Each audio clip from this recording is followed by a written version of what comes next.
Okay, Yeah. great. So Coach will just open it up with some general thoughts on the win tonight. Overall, I thought it was a really good team win. Loved our shooting percentages from the field. It was nice to see that we could shoot from pretty much anywhere and shoot over 50%. So the balance of scoring, the percentage of it, and then just really how we played defense in the first half was something we've been working towards all year, and being able to hold them to, I think it was 15 at that point, was big for our defense and just for our confidence. I think I always believe that the first game in the tournament is the hardest one to get through, because we haven't played in 10 days, but just that first one, it's like get the jitters out. No, it's March Madness, and get through it. And it's always nice to have that one at home as well. So yeah, overall, pretty good game from mostly everybody. It's the turnovers and giving up offensive rebounds, which have been our Achilles heel all year, and we're trying to fix that. And it's something where it's a growth thing. Understanding turnover wise is what I'm talking about.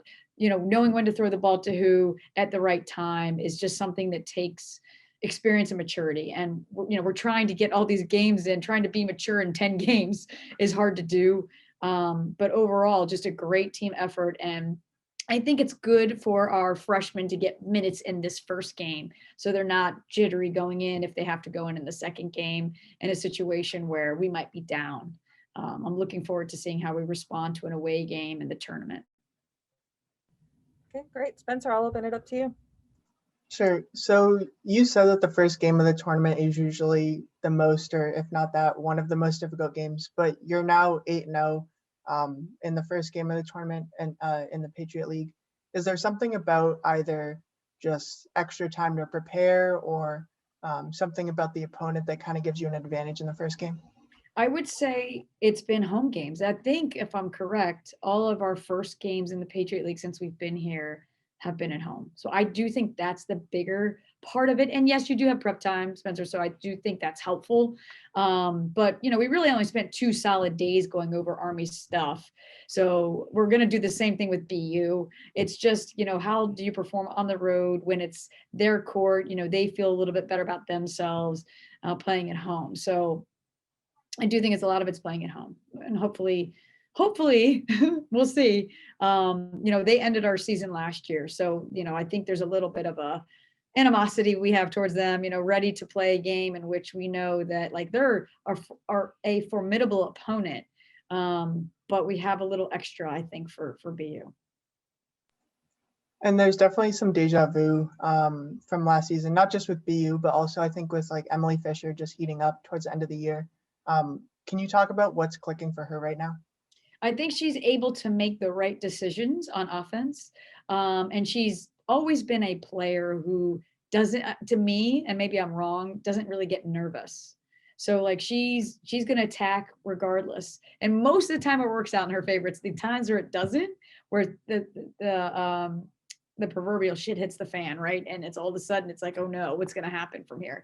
So I think for her, she got off to a good start, right? She had a couple turnovers there early, but she collected herself, started to make better decisions, and handled the pressure well by the kid that was pressuring her up the floor, and just got herself in a rhythm. And I think when you do that, it's helpful throughout the game. I think if you look at Taylor, Taylor did not start the game well with feeling good about offense.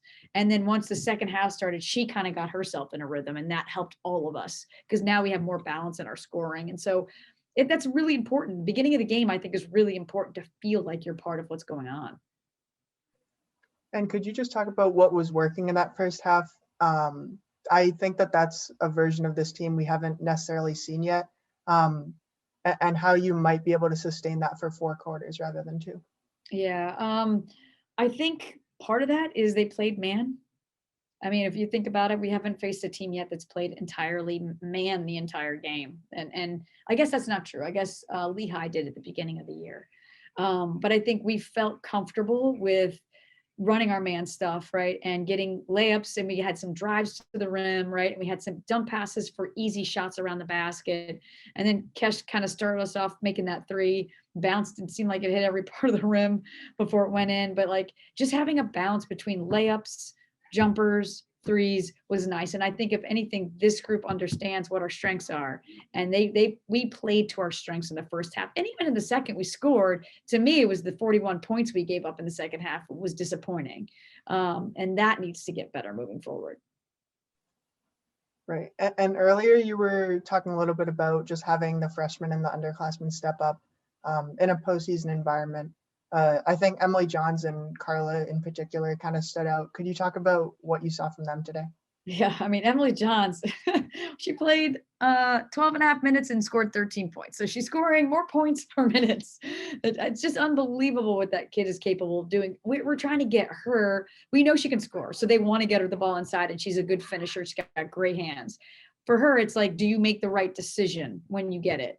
Or are you just forcing shots? And we're trying to tell her to like relax a little bit and, you know, take good shots. And so that's something that she's learning, but she's instant offense when you put her in there. I think she will be even more helpful, I'm guessing this, against BU zone because she can handle the contact. She can catch some of the quick passes that are going to have to be made to her underneath the basket. So I'm kind of looking forward to her in the next game, seeing what she can do there. And then I think you meant Ivy, not Carla, or did you mean Carla? I mean, both of them had a good game, but I was specifically talking about Carla in terms of underclassmen. Yeah, I mean, Carla does what Carla does. She knows how to score. She knows how to post up. I think Ivy had really nice assists in the first half to a couple of kids that got easy baskets. And I think Ivy's IQ and her understanding of where to put the ball and who she's throwing it to is a big thing that she brings that maybe some of the other players on the perimeter can't do as well as she can. So, but Carla, I mean, I just love where her head is right now. She's looking, she's 100% from the field. She missed a free throw. So I should have gotten on her case about that. She would have been 100%. Didn't just notice that, sorry. But like she came into this year saying, I can score. I could shoot over most everybody in the conference. I need to face up and I need to do my thing. And that's what she did. So I think Carla is going to be so valuable moving into the next round as well, because you've got the Durant kid on the block that she has to be able to defend. And she's a threat, whether it's from three or from the free throw line against the zone. You were talking a little bit before about, I think you laughed a little even when you said that you have some animosity between you and BU.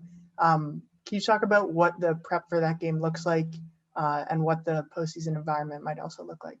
Well, the good thing is they won't have a crowd but the other thing is, and this is something we haven't done all year, is you have to wear masks when you play at their place. So we practice with masks on, but we haven't played with masks on. So that's going to be something we're going to have to discuss on Tuesday when we come into practice that, hey, we have to do that. The prep for BU is harder than it is for Army because they run like 50 different man sets. So that makes our preparation a little bit more tedious because you have to go over, like, if they're doing this is what we want to do type thing. So that's going to be a little different for us. And then obviously they're going to try to play. They usually do make miss, but they're probably going to play mostly zone if they can, especially against us, because they struggle guarding our man. So I think the good thing is we've been working against zone all year. So it's not like we're not ready for it. It's just what decisions do we make? And their zone is super quick in the sense that like they anticipate really well and play the next pass. So we have to be on the point with our passing and our fakes and things like that. So we have a lot to go over the next 2 days. Practice is going to be a little longer than it normally is, unfortunately. And then just wrapping up, what does it mean to you, not even just to win in the first round, but just to make it to this point in the season, considering the pandemic and everything that's been going on? Yeah, like fingers crossed. I mean, we start testing every day starting Tuesday. So we're off tomorrow. We don't test, but then we have to test. And so that probably makes me more nervous than the opponent. Is just like, are we going to test negative, or is that going to opt us out of the tournament? That's what you don't want to have happen. So that's crazy.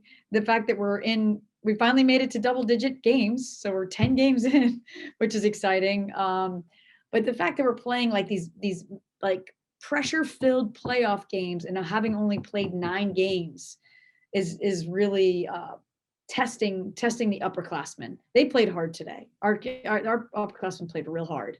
And you could see it kind of hurt them in the second half. We couldn't sustain the level of effort we were giving because they knew that this is win or go home. So Yeah, the pandemic has made it difficult just because we don't have probably the legs that you would want to have at this point in the season. Maybe you do because you haven't played as many games, but you don't because you don't have the game experience to gain the legs for a playoff game. But you know what? They have to do the same thing we have to do. So and it's basically they have the same team back, like the exact same team. So this is gonna be interesting. Thank you. Yeah.